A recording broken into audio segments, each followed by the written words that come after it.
everyone, I'm Kate Eyck, and I'm just your typical girl. I love binge watching Netflix, and I love eating impressive amounts of ice cream, but believe it or not, I'm actually here today to talk to you about love. Despite my age, because I'm only 18.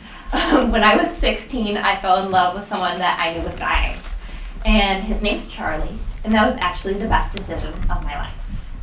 So Charlie was something else. He was fairly reserved, but utterly hilarious, and he had a love for doing impressions. He also played lacrosse, and he ran cross country, and believe it or not, he was actually pretty good. And he had a love for movies and nature documentaries and anything to do with nature and animals and hiking and Bob Ross and 70s rock music, and he was just an all-around awesome guy. He loved his family, and he referred to them as Fam Squad.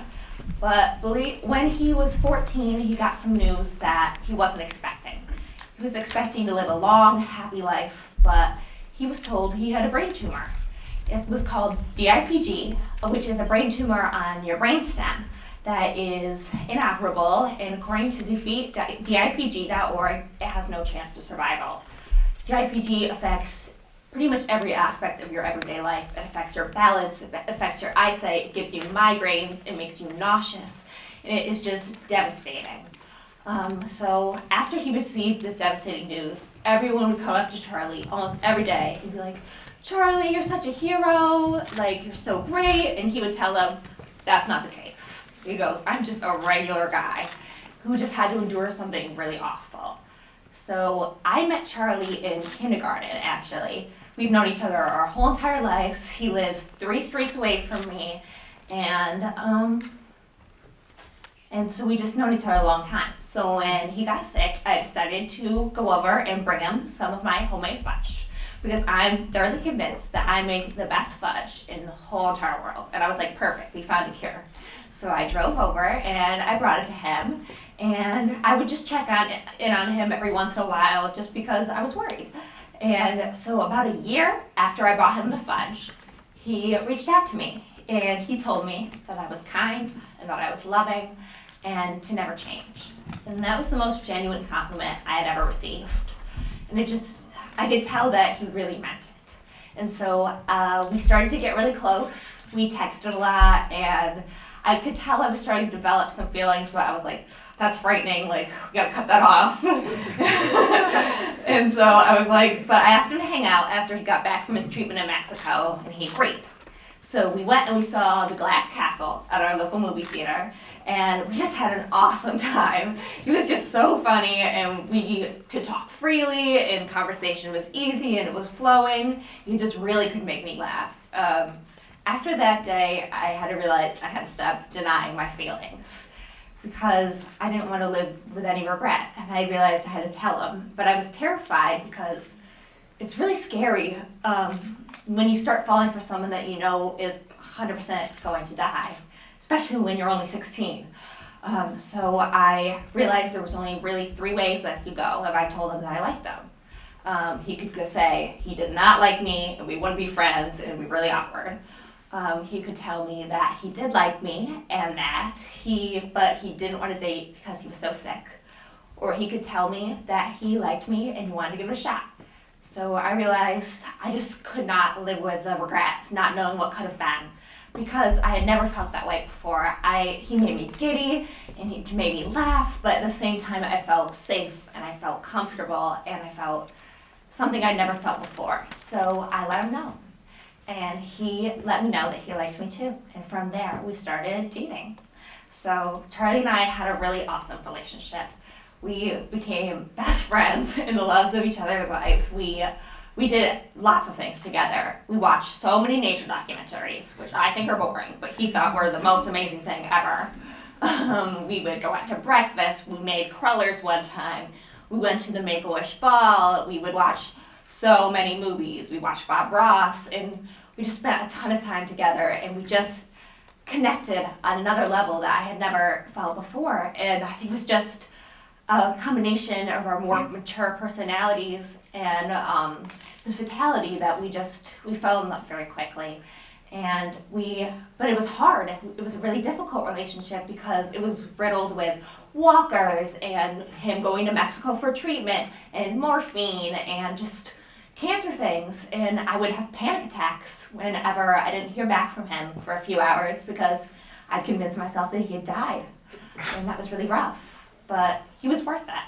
I remember one time we thought he was going to die before the prom, and he knew that was something that was really important to me. So he made an effort and he planned a prom for us in April instead of June. And he got a tux and a limo and a photographer, and he took me to dinner, and he decorated his house, and it was so cheesy, but I loved every minute of it. We just had such a good time, and it was amazing. But I got food poisoning from the creme brulee at the restaurant, and so he was, being the great guy he was, came to the bathroom with me, held my hair back as I puked into his toilet. So that was just the kind of guy Charlie was, just so thoughtful and willing to take care of my needs despite his difficulties. But it was very difficult, and we had a lot of other struggles, and there was a lot of things that I didn't realize it was going to be like dating someone who's dying. Like, he couldn't walk very far or walk on uneven ground, and we couldn't go to any school functions together because when you're so sick, it's very difficult to be around other people who are just not, and they're healthy, and seeing his friends run around and do everything he wanted to do so badly was just very hard for him. And so I had to just accept his circumstance and realize it usually didn't upset me, but once or twice I would miss out on things that regular high school couples got to do. But I had to just accept that we were never going to be a regular high school couple, and for that I was just really grateful. He also almost died twice while we were together. One time he fell into sepsis while he was in his driveway, and I had to go see him in the hospital, and that was just really hard. And then he almost died before the prom in April, and it was just very difficult seeing someone that you love so much just not being all there and being drugged up on morphine and just not, when you know someone so well and you know what they love and how they are when they're at their best, seeing them at their worst is devastating. But it was really hard, and I had to accept his circumstance and just stand by his side and be there for him throughout all that. But despite how wonderful our relationship was, no one should have to lose someone that young to cancer, especially to childhood cancer. It's insane to me that DIPG has 0 chance of survival, and that the National Cancer Institute only gives, according to iCare.org, the National Cancer Institute only gives 4% of all of its funding to childhood cancer, which is insane because we need way more funding for childhood cancer as it's so under-researched and children are dying. And people like me who lost Charlie are grieving, and it's awful. And so what can you do to make this better? You can donate to different organizations such as 1330 Cancer Connect and Camp Good Days and Special Times, or you can donate to Cure Starts Now, which directly goes to DIPG research, which we are in desperate need of. And because of my experience with Charlie, I've changed, and I've become an advocate for childhood cancer and for grief. And I am one of 14 MCs at my school for Dance Marathon, which is an event that raises money for Camp Good Days and Special Times. And so our job pretty much is to hype up the event and wear crazy outfits and do dances and do fun things to raise as much money for camp as possible. So if you want to help me out, come find me. And I also talk openly about grief and about Charlie and about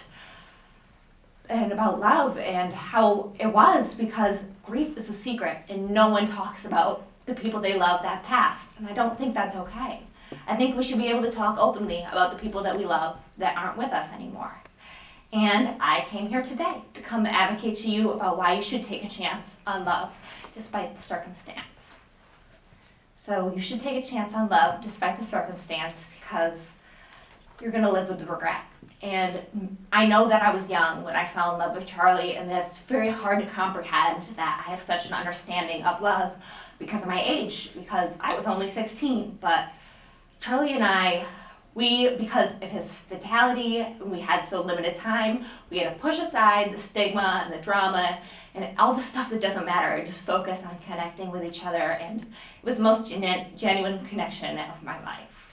And love is about holding each other accountable and caring so much that we fight and we make up. And it's about just making each other laugh when all you want to do is cry. And so I think despite circumstance differs, but despite the circumstance, you should take the chance on love, because if not, you're going to live with the regret of not knowing what would have been. And also, you need to tell the people that you love them as much as possible, because time is not limitless.